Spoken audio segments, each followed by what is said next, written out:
انسان کی تخلیق یعنی انسان کے پیدائش کا بیان۔ اللہ رب العزت نے کائنات کی تمام چیزوں کی تخلیق فرمائی اور ہر چیز کو کلمہ کن یعنی ہو جا کہہ کر پیدا کیا۔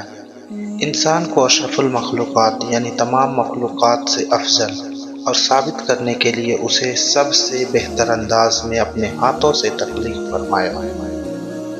اللہ رب العزت قرآن میں فرماتا ہے، اللہ وہی تو ہے جو زندگی اور موت دیتا ہے۔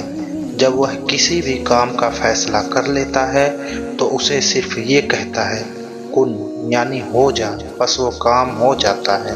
قرآن میں ایک اور جگہ اللہ فرماتا ہے، اے ابلیس جسے میں نے اپنے ہاتھوں سے پیدا کیا، تجھے اس کو سجدہ کرنے سے کس چیز نے روکا؟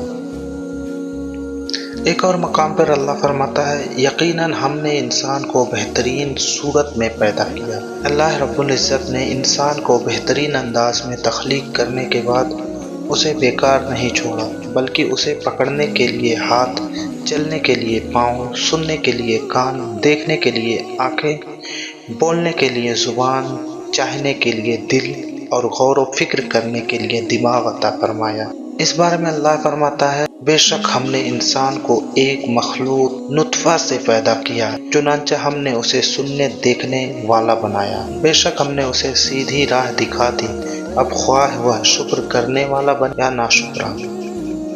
کیا انسان نے یہ سمجھ رکھا ہے کہ اسے بیکار چھوڑ دیا جائے گا؟ انسان کی رہنمائی کے لیے اللہ جل شانہ نے کتابیں نازل فرمائی اور اپنے رسولوں کو بھیج کر انہیں سیدھی راہ سمجھائی، تاکہ انسان دنیا کی زندگی بھی پرسکون گزارے اور دنیا میں نیک اعمال کر کے اپنی آخرت کو بھی سنوار سکے۔